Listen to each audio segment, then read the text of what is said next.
Break के बाद स्वागत है आपका। आप देख रहे हैं बात पते की। इस समय की बड़ी खबर आपको बता दें, उपराष्ट्रपति चुनाव के नतीजे घोषित कर दिए गए हैं। एनडीए के राधाकृष्णन ने ये चुनाव जीत लिया है। सुदर्शन रेड्डी चुनाव हारे हैं, जो कि इंडिया गठबंधन के उम्मीदवार थे, और एनडीए के राधाकृष्णन ने चुनाव जीता है। हालांकि आंकड़ा जो था वो एनडीए के साथ था और इसलिए ये जीत लगभग तय थी। अब आप देख सकते हैं नए उपराष्ट्रपति आपके सामने है। एनडीए के राधाकृष्णन ने इस चुनाव को जीत लिया है। सुदर्शन रेड्डी जो हैं इंडिया गठबंधन के उम्मीदवार, उनके साथ कई विपक्षी पार्टियां थी, वो चुनाव नहीं जीत पाए हैं।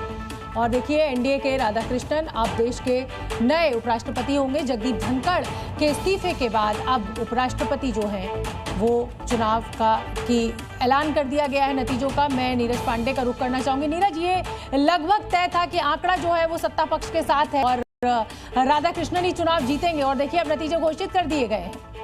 जी बिल्कुल, नतीजे घोषित कर दिए गए और आंकड़े पहले से ही एनडीए के पक्ष में थे, लेकिन अब ऑफिशियल सीपी राधाकृष्णन भारत के अगले उपराष्ट्रपति बनाए गए हैं, उपराष्ट्रपति बन गए हैं। उनको भारी मतों से जीत मिली है। राधाकृष्णन को करीब 452 वोट मिले हैं। टोटल जो वोट पड़े हैं वो 767 वोट पड़े, जिसमें 15 वोट अवैध करार दिए गए। लेकिन अब जब जो जानकारी आ रही है, 452 वोट इस समय सीपी राधाकृष्णन को मिल चुके हैं। तो इससे साफ है कि वो अब भारत के अगले उपराष्ट्रपति बन चुके हैं।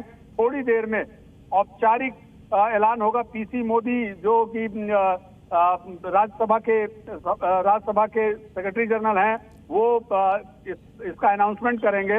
राज्यसभा के सेक्रेटरी जनरल पीसी मोदी की प्रेस कॉन्फ्रेंस है करीब 7:45 पे, और वो ब्रीफ करेंगे मीडिया को और बताएंगे कि सीपी राधाकृष्णन को ऑफिशियली कितने वोट मिले हैं और कितने वोटों से वो विजयी हुए हैं।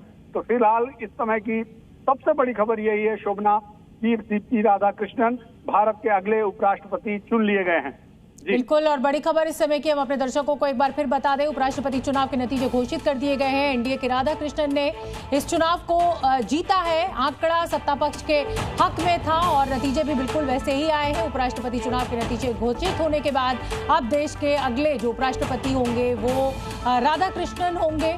और देखिए सीपी राधाकृष्णन अब नए उपराष्ट्रपति होंगे। जगदीप धनखड़, जिन्होंने निजी कारणों से इस्तीफा दे दिया था, उसके बाद अब ये चुनाव आज हुआ था और अब नतीजे जब घोषित हुए तो एनडीए के राधाकृष्णन ने चुनाव जीता है। सुदर्शन रेड्डी जो कि इंडिया गठबंधन के उम्मीदवार थे, वो चुनाव हार गए हैं। और जाहिर सी बात है, हमेशा जो सत्ता पक्ष होती है, आंकड़े अगर उसके हक में है तो वो वैसे नतीजों में भी जाहिर हो रहा है। नीरज का मैं रुख करूंगी। नीरज, अब क्योंकि नतीजे सामने आ गए हैं तो जाहिर सी बात है कि जो कंफ्यूजन था वो बादल छट गए हैं और सीपी राधाकृष्णन जो है वो नए उपराष्ट्रपति होंगे।